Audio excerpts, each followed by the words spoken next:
Part 5, Dealing with Fear. In the last episode, we talked about the fear generated by AI and what it meant. Now we discussed the kind of a problem it was, and it affected the core of who we are as human beings. In today's episode, we will address how do we deal with that fear? How do you navigate through that, and what the Bible has to say about it? A Christian writer said, "Unless we forget how God led us in the past, we have nothing to fear about the future." You see, despite these challenging times, God is aware and He will support us and sustain His people. Therefore, we have nothing to fear about the future. Reading the Bible in Matthew 6, in its last verse, it encourages us to borrow not anxieties and troubles from tomorrow. It says, "So do not worry about tomorrow, for tomorrow will care for itself.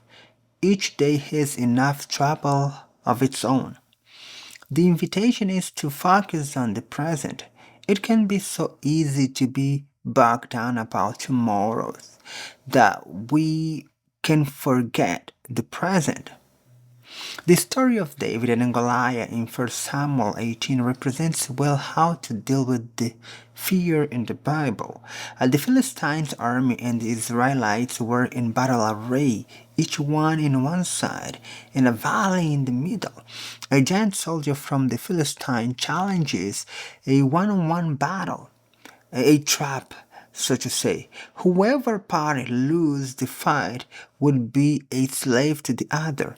The Israelites are terrified to fight the giant, so much so that the king had to offer his daughter in marriage, statues in the kingdom, and tax exemption to whomever confronted the giant, because no one would dare and take that responsibility. Everyone was afraid. You see, that is reasonable in a sense when you think that the destiny of the entire nation would be in the hands of whoever fought the battle, and the likely outcome in humans' eyes, their fears of the impending fate is evident.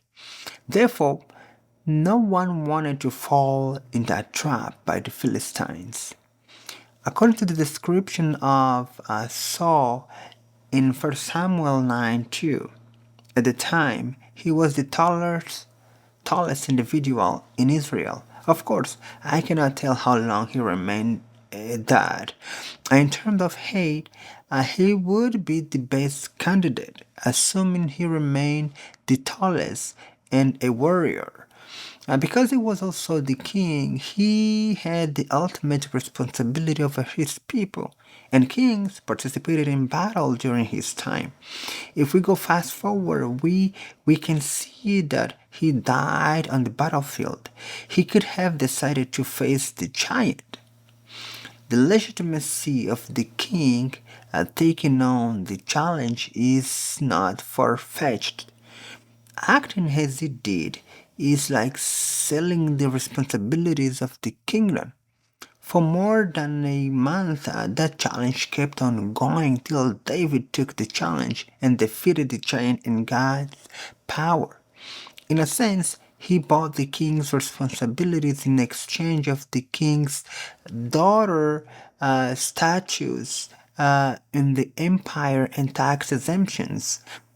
It is also important to notice at the time Samuel had already anointed David as the successor king of Israel. So he was the perfect person to take on the kingdom's destiny in his own hands. In other words, he also bought the right to the throne. Why was Saul so ready to trust his kingdom in the hands of David? Well, 1 Samuel 16 tells us that David was the king's armor bearer, and already considered a man of war. Saul knew David what he was capable of and his reliance on God. You can read the entire story from 1 Samuel chapter 16 to 17. It is only through our dependence on God and His Word, as David did, that we will be able to face the giant or the gigantic challenges of AI technology, the AI Jesus, and the fears it brings. You see, David, one of the kings we talked about during this series, wrote that what I believe to be the most well known psalm, at least attributed to him, Psalm 23. In it, he writes about his trust in God and how he takes care of him. But then, in verse 4, he states, "Even though I walk through the valley of the shadow of death, I fear no evil, for you are with me. Your rod and your staff, they comfort me." And in Psalm 91, he says God is his refuge, fortress, who delivers him from traps and pestilence, and faithful shield. So, you will not be afraid of the terror by night, he writes, or of the arrow that flies by day. He continues writing, no, you won't be frightened by the arrow that flies by day, or the pestilence that stalks in darkness, or of the destruction that lays waste at noon. And that is the antidote to deal with the fear AI is generating or is bringing. Unless we forget how he led us in the past, we have nothing to fear about the future.